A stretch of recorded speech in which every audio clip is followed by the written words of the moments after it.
tapi pas selama 2 hari ini dalam forum keaswajaan kira-kira apa Pak yang disimpulkan? Jadi alhamdulillah 2 hari ini dan 16-17 forum ini menghasilkan suatu bentuk. Pertama adalah draft kurikulum aswaja dan moderasi beragama. Draft ini akan bergeser menjadi RPS, rencana pembelajaran, untuk diimplementasi oleh PTNU maksud saya, PTNU seluruh Indonesia. Tidak hanya itu, setelah ini muncul sebagai bentuk daripada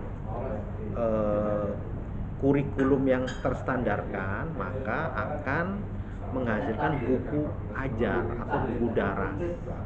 Perlu diingat, PTNU itu terbagi menjadi 2 rumah sesungguhnya. Ada yang berafiliasi atau ikut dalam rumah Kemenang, ada juga Dikbud. Contohnya yang Dikbud adalah Institut Teknologi dan Sains Nahdlatul Ulama. Ada di Pekalongan, ada di Lampung, ada di mana-mana. Tetapi sisi lain juga ada yang UNU, Universitas Nahdlatul Ulama. Ada lagi yang khusus, biasanya adalah Sekolah Tinggi Ilmu Agama, ilmu tarbiyah, ilmu hukum syariah dan sebagainya.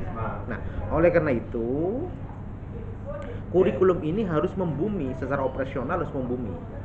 Tidak hanya sekedar gagasan atau wacana, tetapi bagaimana operasionalisasi. Tim dalam hal ini dipimpin oleh Pak Kiai Marzuki Wahid mencoba dari manhaj al-fikr masuk ke wilayah metodologi dan operasionalisasi ke dalam bentuk pemahaman yang lebih amaliyah, yang lebih operating. Nah, setelah ini selesai, mungkin pasca Rakernas Medan, setelah dipublish, sudah didiseminasi, kemudian dipublish menjadi suatu kesepakatan bersama, dan nanti akan dikonsultasikan oleh, dalam hal ini adalah Syuriah maupun Syuriah PBNU maksud saya, maupun Lembaga Bazul Masail PBNU, kemudian dijadikan suatu bentuk yang baku, terstandar. Nah, setelah itu ada coaching antara, coachingnya apa?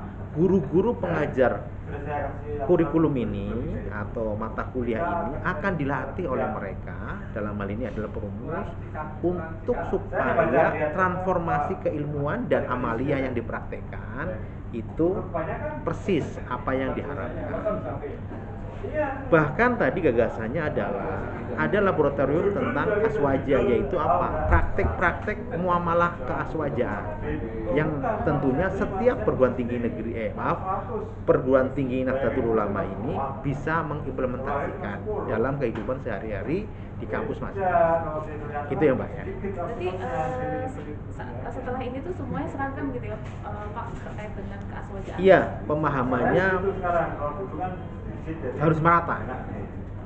Seragam itu menurut saya kita tidak menggunakan diksi itu, tapi menggunakan diksi merata. Kenapa? Kita harus lihat situasionalnya. Kalau memang ukurannya bisa katakan saja 9 bab ini bisa kita implementasikan, boleh, bagus. Tapi kalau misalnya hanya separuh karena memang sumber mahasiswanya itu dari umum, ya kita lakukan itu.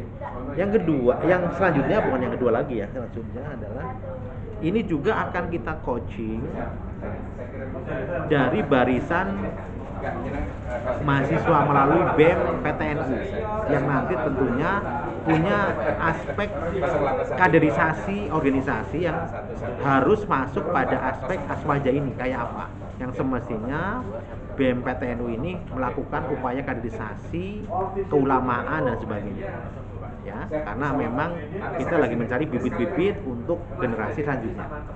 Jadi memasuki abad kedua ini sesuai dengan arahan Ketum PBNU Kiai Yahya Stakuf, ini kita tentunya harus lebih pada fokus peningkatan SDM di tingkat pendidikan tinggi.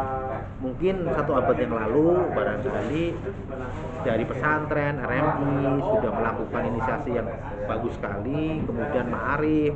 Nah, abad kedua ini insya Allah sesuai arahan beliau, kita bahu-membahu lah menciptakan suatu terobosan-terobosan untuk pendidikan tinggi Nahdlatul Ulama. Pak, untuk bukunya targetnya kapan Pak? Bisa Tahun ini harus sudah publish. Tahun ini sudah mulai fase implementasi. Saya rasa tadi bisa kita lihat semua penyusunan kurikulum sudah 80%. Tinggal finalisasinya di desiminasi di Purwokerto atau UNU Purwokerto, yang tepatnya UNU Purwokerto tanggal 21-22 Februari 2023. Setelah itu kita launching di Rakernas LPTNU di Medan tanggal 8, 9, dan 10 Maret 2023. Baik, siap. Terima kasih Pak.